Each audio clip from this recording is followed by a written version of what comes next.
రాజమండ్రి దగ్గర ఒక చిన్న గ్రామంలో అయాన్ అనే బుజ్జి బాలుడు ఉండేవాడు. ప్రతి ఉదయాన్నే తల్లి వండి పెట్టే ఇడ్లీ వాసనతో, మితూ కూతలతో అయాన్ రోజు ముద్దుగా మొదలయ్యేది. స్కూల్ అయిపోగానే అయాన్ హనుమాన్ దేవాలయం దగ్గర ఉన్న బనియన్ చెట్టు దగ్గరికి పరుగెత్తి పోతాడు. రవి, శ్రీను లాంటి స్నేహితులతో క్రికెట్ ఆడటం మజా. మితూపై చెట్టులో కూస్తూ ఉత్సాహాన్నిచ్చేది. ఉగాది వచ్చేస్తోంది. అవ్వ, గుడికి మొట్టమొదటి మామిడికాయలు సమర్పించాలి అని ఎంతో ఉత్సాహంగా ఉన్నారు. చెట్టు మొత్తం పచ్చి పసుపు రంగులో మెరిసిపోయేది.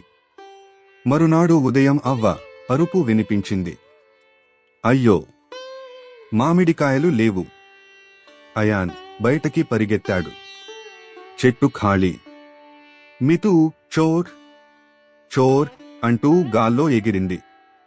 చోరిని పట్టుకోవాలని ధీటుగా నిర్ణయించిన అయాన్ నోట్బుక్ పట్టుకుని ఊరంతా విచారణ మొదలుపెట్టాడు. మితూ ఎప్పటిలానే భుజం మీద ఉండి డిటెక్టివ్లా నటించింది. రైల్వే ట్రాక్ దగ్గర ఒక చిన్న పిల్లవాడు మామిడికాయ తింటూ కనిపించాడు. అతని పేరు రాము. తల్లిదండ్రులు లేని పిల్లాడు. ఆకలితో తీసుకున్నాడని తెలిసింది. అయాన్ కోపపడకుండా రామును ఇంటికి తీసుకువచ్చాడు. అవ్వ కథ వినగానే ముద్దుగా నవ్వింది. బాబూ రాము, మళ్ళీ ఇలాంటిదే చేస్తే నన్ను అడిగి తీసుకోమా. మామిడికాయలు ఎప్పుడైనా నీకోసం సిద్ధంగా ఉంటాయి అంటూ అవ్వ హాయిగా నవ్వుతూ అన్నం, మామిడి పచ్చడి తినిపించింది. ప్రతి వీధిలో మామిడి చెట్లు పెడ్డాం.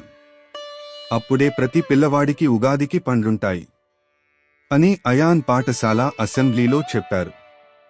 అందరూ చప్పట్లు కొట్టారు. అందరూ కలిసి మామిడి మొక్కలు నాటారు.